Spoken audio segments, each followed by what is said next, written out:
What's up everyone, welcome to Kai's channel. Today we'll be reviewing this DX Chogokin VF-1S Valkryie Roy Focker Special. Now I really need to be careful here with the names, otherwise I'll probably get in trouble. Anyways, I know this has been released approximately a month ago, but I just got this yesterday given that Amazon Japan shipped it out on December 18th and I only got it yesterday, almost a month, so not sure if it went through a black hole or it lost somewhere in time. Anyhow, let's not waste any more time and let's get started. Since this is the first edition, it comes with a special cover that wraps together two boxes. One is the main box and the other is the special display stand, which I'll get into later. Let's take them out of the box and check it out. So coming right out of the box is the first layer. Now the first layer consists most of the components from this set, and you can see that a Valkryie, it's right there in the center, nice and big. Underneath that, you got the different type of hands that you can change into. Plus you have the gun pod right there underneath that. And on the right of the gun pod, you have the pilot little figurine right there. And then on the top left corner, you have this big black piece, which is the arm of the display stand. And underneath that, you got this transparent piece, which is basically the holder that you can connect to the display arm to hold the Valkryie onto it. And near in the center, you got this piece, which is basically a little tools for you to get into those tiny little areas that's hard for the finger to get to. And then on the right side, top and bottom, you got these two white pieces, which is basically a support piece that I'll get into much details later. And that's it with the first layer. And here is the second layer. Now the second layer, there's not much to it. You got on the left, it's the base of the display. Right there, that covers most of the left area. And then on the right side, top and bottom are the same similar piece that's transparent, which are the holders that you can connect to the display arm. So there's actually a total of 3 pieces of it. And that's it with the second layer.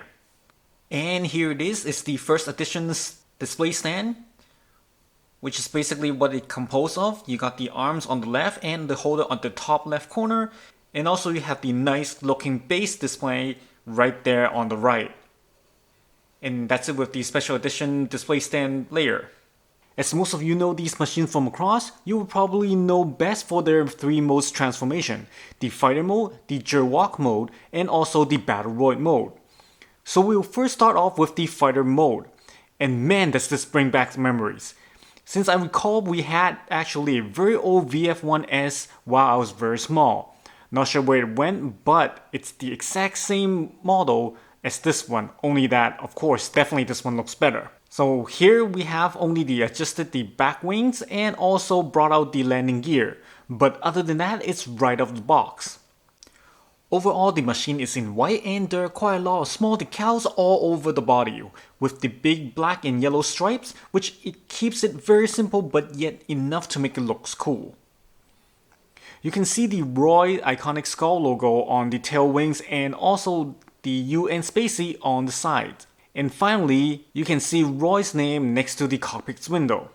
Aside from what you see right now, on the surface there's actually these details lines all over it, making it look more realistic. Now I do know some people like to fill these lines in with either Gundam markers or with paint, but I personally don't do that because I just don't have the confidence to make it look nice. Even without filling up with paint, I think on its own right now it's more than sufficient enough. Just from the fighter mode, you can't really see much of the diecast component except for the landing gear and also the thruster at the back. But we should be able to see more when we transform into the battleroid mode. As for the gimmicks, here in fighter mode, obviously the landing gears can be pulled out from the storage underneath the cockpit and also inside the leg. Also the tail wings can be flipped up from the resting position, but this is mainly for transformation only. The side wings can swing open from the back all the way out to the side. And what's really cool about it is that on the wings, there's these flaps on the wings that actually moves as well, just like a real plane does. Not that it really does much though, but it's still great to see that it's taking into account to make it more details to this extent. And also there's this air brake flap on the top that can be open, very realistic on this. And also the gun pod can be stored in the fighter mode underneath as well by snapping it between the 2 arms. Finally, and my favorite, is the cockpit window that can be opened and you can put the little figure Roy into it. It's also amazing how detailed it is, the cockpit, and it just looks absolutely incredible. So with that, the fighter mode looks really great already, and it's great to be displayed like this, which is one of my favorite modes to display it in. And that's it with the fighter mode. Let's move on to the Jawok mode.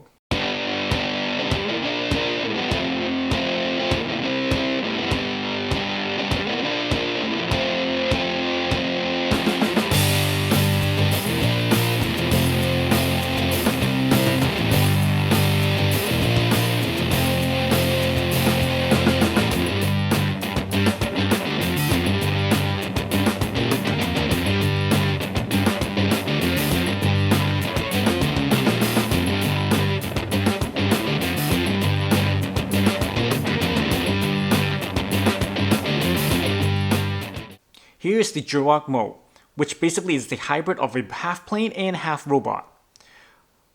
You can see that on the legs and arms are out right now, and also the lower legs has been bent forward a little bit. In terms of gimmicks, you have basically the same gimmicks that was with the fighter mode, but only now we have more in this form, with the arms and legs out. As you can see, the legs can be moved at the knee section and can move quite a bit. But honestly, there isn't really any meaning to it, as this angle is the best to balance the entire machines in this mode. Not only can the knee be bent, but it also can rotate by opening the knee guard and rotating it on the sides. As for the arm, it can move at the shoulder and also at the elbow. For the shoulder, it can move forward and backward, but be careful that it might clash with the wings in this mode. And of course, it can move to the side horizontally as well. As for the elbow, there's actually two different joints that can be bent, so the arm can actually bend all the way up to the shoulder. The hand is one of those movable finger ones which I definitely love. Obviously, you can interchange with the other non-movable hands, which basically looks better, but in terms of function, nothing will beat this movable one. As for the gun pod, you can pull out the trigger handle as well as pulling back the end to extend the length. This set also comes with a string that you can attach to the gun pod to make it look like a gun strap. On the top, you can actually attach this little antenna, which this set does come with an extra one just in case. And that's it with the Jawok mode. Let's move on to the Battle Roy mode.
Here we have is the Battle Roy mode, and if you cannot tell already, the transformation is complex.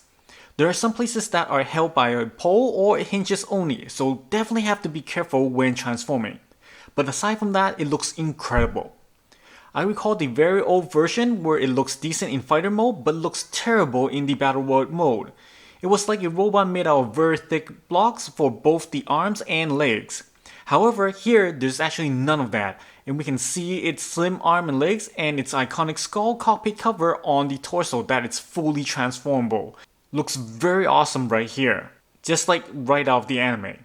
Gimmick wise, there's not a lot because most of them we have already shown you in the other two form.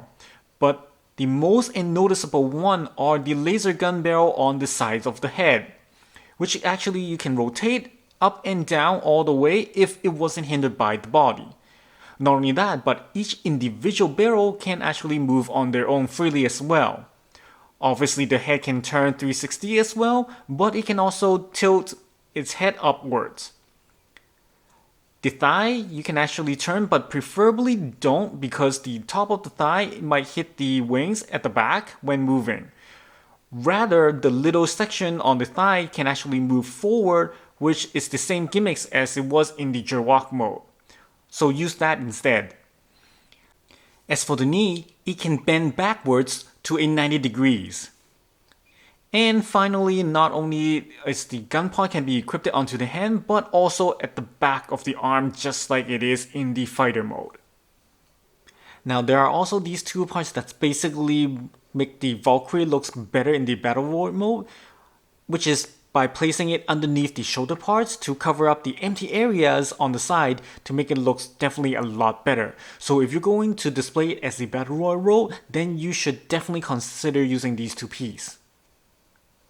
As for the normal stand, it is a black base and arm with just these two pieces, and the three different transparent connectors, one for each form, can cater to all three forms by changing the way you dock the arms onto the base, which is really neat.